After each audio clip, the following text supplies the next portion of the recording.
your Module 7. Let me just share my screen.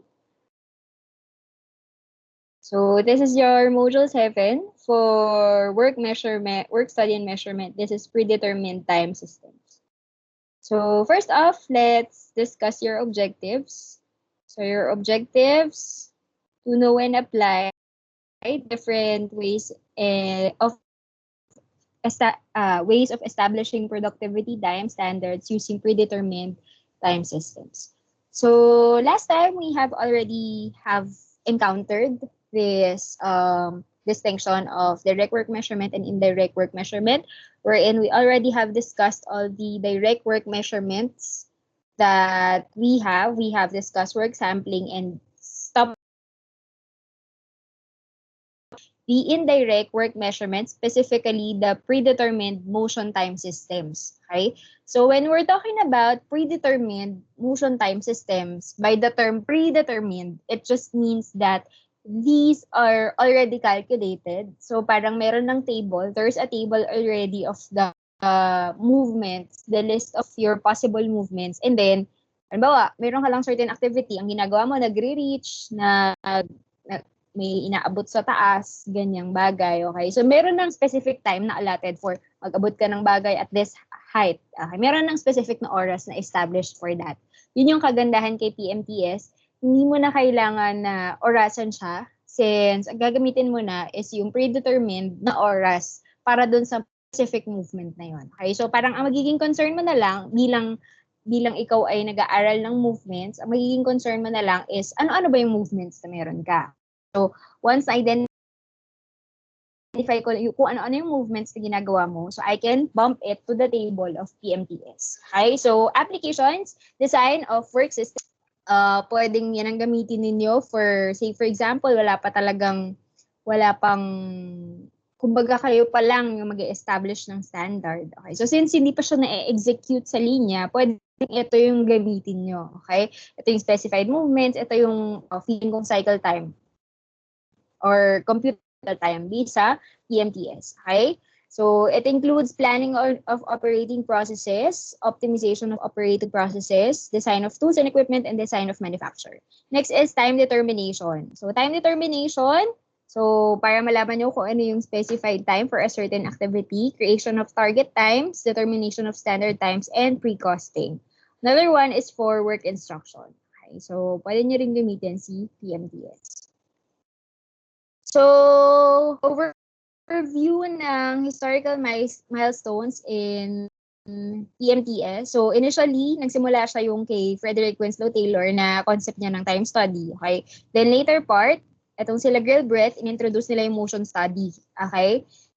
Then, yung pagkaka-introduce nila ng motion study, na-identify nila yung Terbligs, okay? Which is yung movements ng inyong may certain movements na fina-follow, okay? And then afterwards, by the way, yung Terbligs, isasama ko siya sa discussion next meeting, okay? Specifically para lang sa kanya, okay? Kasi very essential yan for motion study. Hindi ko yata siya naisama sa PowerPoint ng motion study, okay? But I would be creating a separate material for that.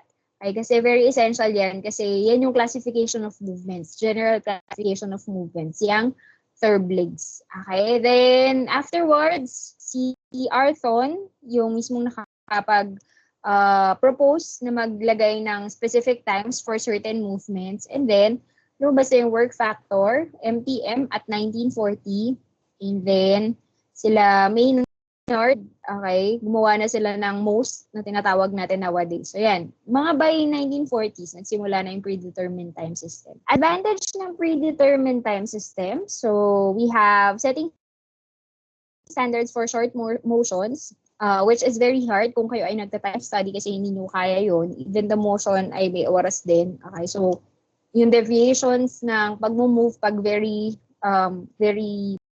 na motions is very hard. Okay, so pwedeng predetermined time systems na lang. Standard language of documenting sequences. Then enable to determine standard times for new operations and enable different methods and which is also usable for workers training. So we have here the first one. This is MTM1. This is kumbaga, thoroughly defined noong 1948. Okay, so after series of discussions, so sa kanya meron siyang 23 basic motions which consist of approximately 5,000 time values or 4,988 TMU. Okay, so we have here the 5 fundamental motions of the finger, hand, and arm system. So sa finger, sa reach, it's either reach. Pag sinabing reach, inaabot, grasp, na nakuha mo na yung control. Then move, most of the time, yung move na tinatawag natin, ito yung from one point, lilipat mo siya to another. Okay? Next position, itatapat mo siya parang susi. And then release, bibitawan mo na yung item. So yan yung 5 fundamental motions for finger, hand, and arm system. So we have here the graph of comparison for learning process of that 5 different motions. So normally, yung si reach and move, okay, hindi niya na siya kailangan masyadong i-training. I mean, lahat tayo with specified time, alam natin na, I mean, kaya na nating mag-reach, okay, nang walang kahit anong training. But meron tayong tinatawag na difficult motions wherein kasama dyan si grasp and si position, okay? Wherein, pag hindi ka sanay dun sa movement, expected, mas matagal ka. Mas matagal kang mag-position dahil hindi mo alam kung ano yung butas, okay, na papasukan mo, okay? Mas matagal kang mag-position, mga ganong bagay, okay? So, it requires training time. So, para doon sa grasp and position. Whereas, kay move at saka kay reach, hindi kailangan ng training. Hi, next. 3 fundamental motions naman for finger, hand, and arm system. So, finger, hand, arm, and system. So, tatlong movement. We have apply pressure. Pag sinabing apply pressure, as in dinidiinan mo, okay, kaya apply pressure. Next naman is turn. Turn, iniikot, parang knob. Okay, and disengage, parang yung ginagawa niyo sa mga ref, yung nakakabit siya, paghihiwalayin nyo, hihigitin nyo, paghihiwalayin nyo. Okay, di kaya, Lego. Okay, magkadikit na Lego, pinaghiwalay, disengage yung process na yun. Okay, so next, 2 fundamental motions of eyes. 2 fundamental motions of eye, we have eye travel. Pag sinabing eye travel, ito yung dito ako nakatingin, tapos pumunta doon, tapos dito ulit, tapos dito, eye travel yung tawag doon. Okay? Eye focus naman, ito yung literal na nalalaki yung mata ninyo. Okay? Ito yung nangyayari kapag halimbawa maliliit yung letters na nakikita nyo. Okay? Parang tinititigan nyo siya ng matagal. Okay? And we are noting that whenever you're focusing, okay, it takes time for you to recognize kung ano yung ginagawa mo. Okay? Kaya, yun. Iba yung time ng eye travel sa eye focus. Okay? So, in summary, these are the fundamental motions for the body movements naman. Okay? So, body movements. So, without shift or body axis, we have foot motion. Okay? Foot motion, yung paalang yung paalang yung nagmo-move sa ilalim, nagpe-pedal. Parang kung nakaawat kayo dun sa, sa kotse, okay, paagalaw doon. Leg motion, kasama yung, diba, legs, yung nakakonect dito. Yung, eto, gumagalaw na to. Okay? Bago magtuhod, leg motion, ang gumagalaw. Pag ito lang yung, kunyari paa to ha, okay, paa, okay, tapos ito yung legs, okay, nagmo-move yung paa nyo. Pag yun yung ginagawa nyo, okay, leg motion ang tawag doon, hindi foot motion. Next, another classification is with shaft or body axis. Yung side step, okay, ibig sabihin gumalaw na yung katawan ninyo mula sa mula sa y axis. Okay, side step, okay, nag-move from left to right, side step. Okay, turn body, umikot. Okay, and then walk. Next, with inclination to the body axis. Okay, ito yung straight ka dapat, okay, bilang pag nakatayo ka, di ba, naka-y axis ka. With inclination, ito, bend. Okay, bend, arise from bend. Okay, then stoop, arise from stoop. Okay, mas babang bend. Okay, then tapos arise from kneel, one knee. Okay, tas kneel on both knees, arise from both miss, though rare yun na sabay, pero masakit pag sabay, mas matagal yung oras nun. And then sit at saka stand. So with those fundamental motions, lumabas yung basic elements na tinatawag natin. So these are the basic elements for MTM1. So we have here reach, R, M for grasp, for G, position, for P. Okay, whenever you're reaching, yung kagaya ng sabi natin kanina, reach. Okay, tas move, transport empty to sa third legs. Okay, ay, transport loaded. Okay, and then grasp, yung gain, control, and then possession. So, aligning, okay, orienting, okay. Then, release. Pag tanggal ng load, ng grasp. Okay. Another one is disengage. Parang ref kanina, turn, apply pressure, I travel, ET, then body, leg, foot motion, BMS. Okay, so ito yung table na sinasabi natin kanina. Okay, so we have the table for reach. Okay, nakadepende yan sa inyong movement. Okay, so 1 TMU by the way is equal to 0.036 seconds. Okay, so though makikita nyo naman yan in the future slides. Okay, pero yun yung ibig sabihin ng TMU na tinatawag natin. Okay, so yan. Halimbawa, ang i-move mo ay 2 inches. Okay, 2 inches. Tapos, ang nire-reach mo, ang classification ng pagkaka-reach mo, halimbawa, reach B. Reach to a single object in location which may vary slightly from cycle to cycle. Ibig sabihin, parang ito yung itsura ng kumukuha ng bagay sa jumbled. Okay, so pwedeng minsan nandito yung item, minsan nandito. Okay, so medyo maghahanap ka pa kasi. Okay, kaya iba yung oras ng A sa B. Si C naman na classification, reach an object jumbled in other objects. Okay, so ito yung nakamix talaga siya. Okay, ito wala siyang holder. Okay, walang holder yung item na pick nyo, kaya minsan gagalaw siya, minsan nandito siya, minsan nandito siya. Okay, ito naman, kasama niya yung ibang object, kaya medyo maghahanap kayo. Classification C yun. Classification D, we have reached to a very small object or where accurate grasp is required. Okay, so ito yung maliliit. Okay, pag kinuha niyo yung maliit, medyo mas matagal yung oras nun. Okay, and then we also have reach to indefinite location. Okay, reach definite location, yung medyo kakapain nyo pa. Okay, so that's classification E for reach. Okay, so you also have hand motion. Yung hand motion natin, wala lang nakalagay ditong classification case, pero almost same lang naman. Yung hand motion nyo, kung buong kamay yung gumagalaw, tapos definite yung location, classification A yun. Okay, tapos dito naman classification B, kung sakaling medyo varying yung location ng i-reach ninyo. Okay, so yan. Yan yung mga times na nasa loob nun. So, halimbawa, 2.5 for A, 2.5 TMU ang oras na na-accumulate nyo for reaching an object. Next table is the move. Okay, si move naman, si move ay transport loaded, di ba? Or from one point, dinala nyo sa susunod na point. Okay, so ito yung mga classification niya.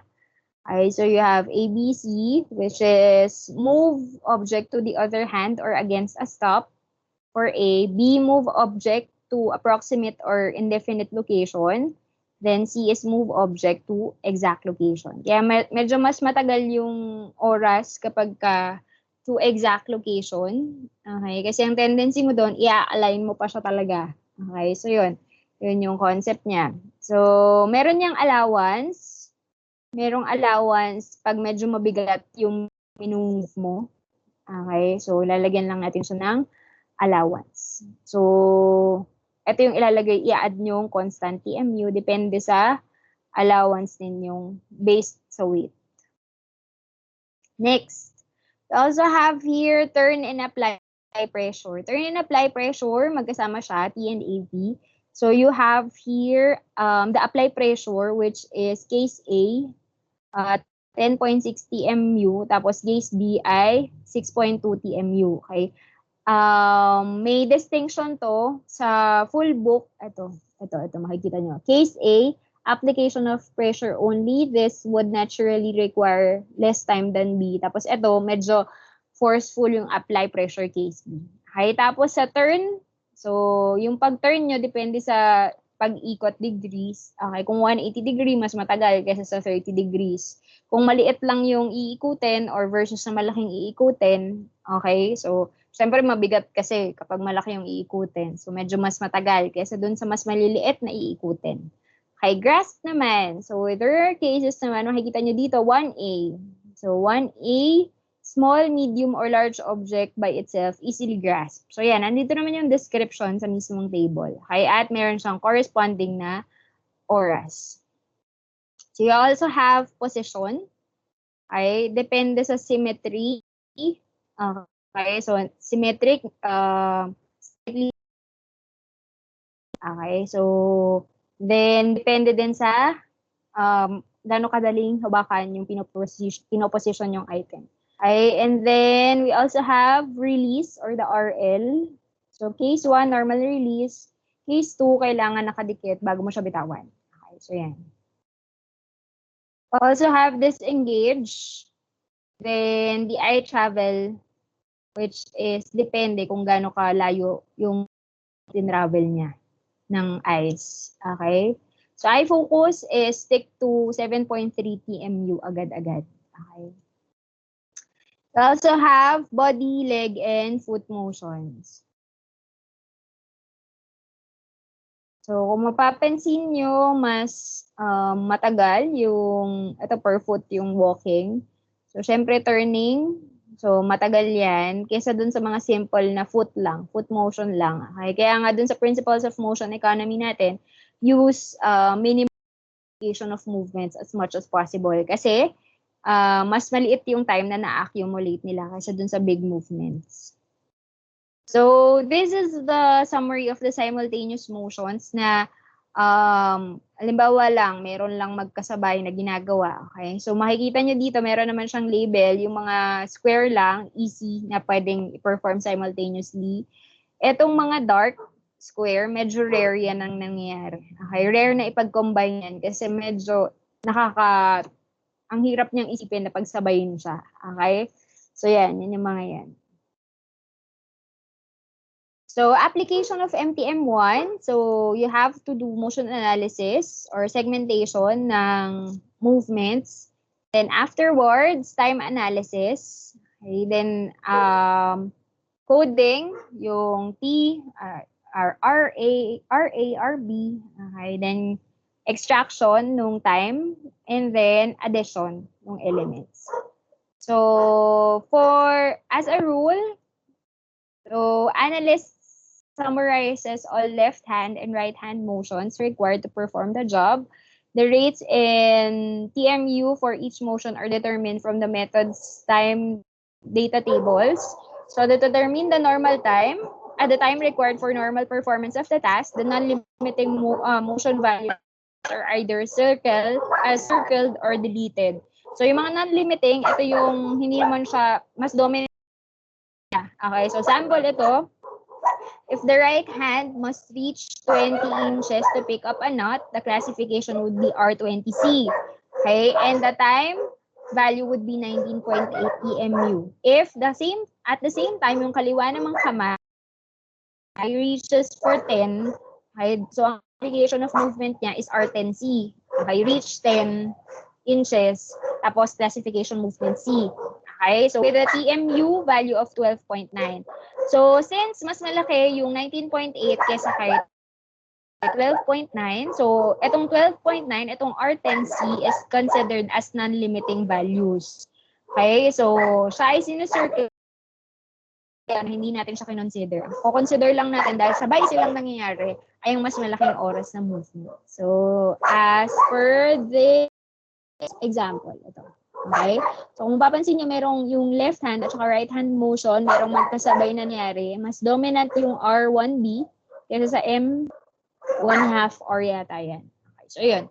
So medyo yun muna yun yung inilagay ang nilagay nilang oras ay yung R3B tas nilagay lang nila circle. Ibig sabihin etong part na to non-limiting factor to. Okay, so You can try to do this exercise. Okay? So, kukunin nyo lang, using the table, kukunin nyo lang naman yung values niya. Okay? But, I would be skipping na this. Basta, ang R42, kung inches yon, convert nyo muna pala yung 40 cm sa inches. Okay, so yun yung magiging coding, tapos classification. Then the time value yung katapat na value. Okay, so yan, you can have this exercise on your own. Then application, so in motion sequence, pag sinabing successive movement, sunod-sunod, okay, so wala naman tayong issue dyan. Okay, kasi hindi siya nag-overlap, madaling i-add yan. Okay, we also have the so-called non-successive movements. Non-successive movements, saan na siya? Ayan. Non-successive movements na combined movements are two or more completed movements that are executed at the same time by one body part. Okay, so we denote this as this one. Okay, so pag sinabing combined movements, halimbawa, nag-reach, pagkaka-reach nyo, diretso grasp. Okay, combined yun. I-add nyo yung dalawang TMU. Okay, kung sakaling ganun yung ginawa nyo. Then we also have simultaneous movement, which is ito yung pinakita natin kanina. Okay, so yung isa si circlean, yung kung ano yung dominant, yun yung ating ilalagay sa ating total TMU. So at the end, ang gagawin niya, i-add nyo lahat ng TMU at i-convert nyo sa seconds or sa minutes, depende kung ano yung kailangan ninyong unit of time.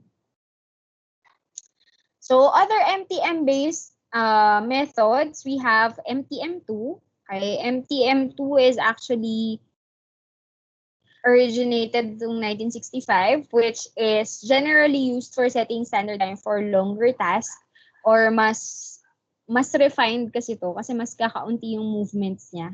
Okay, so ito lang yung movements niya, hindi kagaya ng isa na sobrang daming table. Okay, and then pag nakita niyo yung mismong table niya, ito lang yung table niya. Okay, so ito lang yung table niya. Okay, so GA get, makikita niya naman dito sa flowcharts na installed dito kung ano ibig sabihin ng mga yan at paano siya maka-classify as GA, GB, GC, G, get classification A. Okay, yung get kasi ay combine na reach at saka grasp. Okay, so yun, mabilis siyang gawin. Okay, so yun, GA, -2, kunyari. So yun, mas madali siyang gawin since pang big movement si MTM2. Saka mas simplified yung table niya. Si MTM3 naman, so si MTM3 ay mas, kumbaga, pag nung pinasimple si MTM1, ginamit si MTM2. Ay ngayon, mas simple pa ulit si MTM3. So si MTM3 ay 4 categories of manual motions lang ang ginagawa. Okay? So we have handle, transport, step and foot motions, and bend and knife. So ito lang yung table ni MTM3. Okay? So from many tables, kinompress nila ng yung movement. So ito pang big movements talaga. Okay, we also have this so-called MTMV. This is for metal cutting operations. So this is for yung related sa metal cutting. Okay, so ito hindi inilabas sa book yung mismong MTMV table. Pero yun, specifically for cutting processes siya. Then MTMC is for clerical work. Ito yung mga pang-office work. Okay, so ito yung mga movements, specifically movements na ginagawa when the office. So get place, open close, okay, open close ng cabinet, mga ganyan. So yun yung mga specify na movement MTM.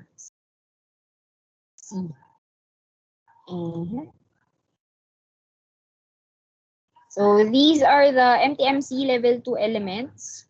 Okay, and this is an example of an MTMC operation.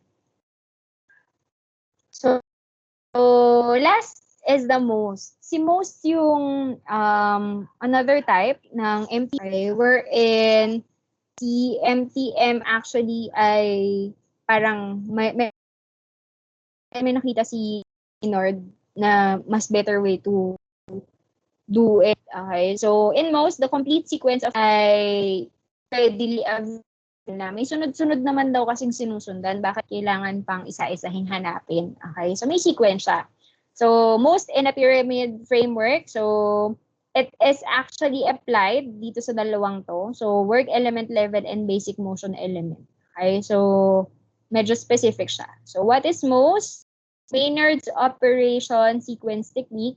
So, developed by Zandine.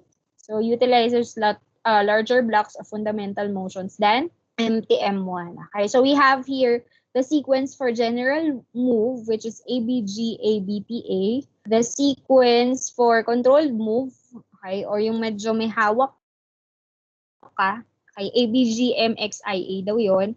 Then tool use, depende sa tool itong isang part na to. Okay, and then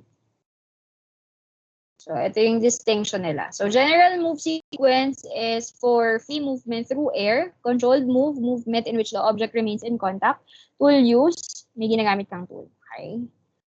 So, si most ay mas mabilis kesa doon sa manual. Okay? So, again, ito yung computation ni TMU. So, 1 TMU is 0.036 seconds. So, kung gusto nyo ng hour, convert. So, 100,000 TMU yung kailangan. So, these are the sequence model. Okay? So, sabi nila, pag general move, halimbawa, magre-reach ka. So, action distance, A, motion, kung anong gagawin mo, G, okay? And then, placement. Yan lang naman daw yung ginagawa mo. So, action distance, lalakad ka, tapos, gagalaw yung katawan mo, tapos, may kukunin ka, tapos, babalik ka using ABP. Action distance, babalik ka na, may body movement ka, then ilalagay mo na, tapos, babalik ka na dun sa area. Okay? So, yun lang daw yung general move. Okay? Ito naman yung controlled move, ABG pa din naman, pero ito yung MXI, move control, process time, and alignment. And then, for tool use. So, ito yung table for the general move.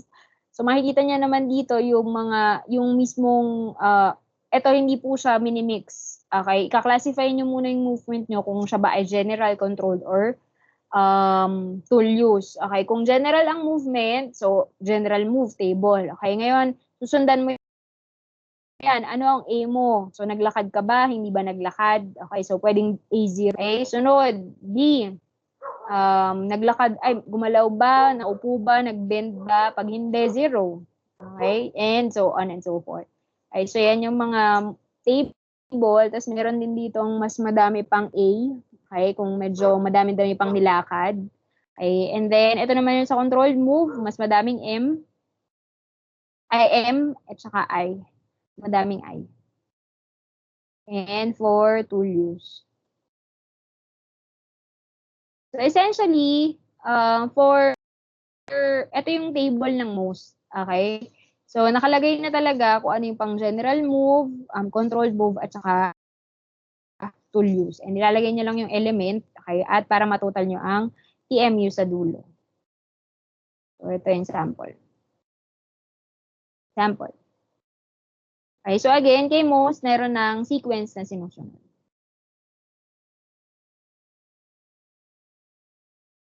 The examples, I would like you to read through the examples para ma-orient kayo.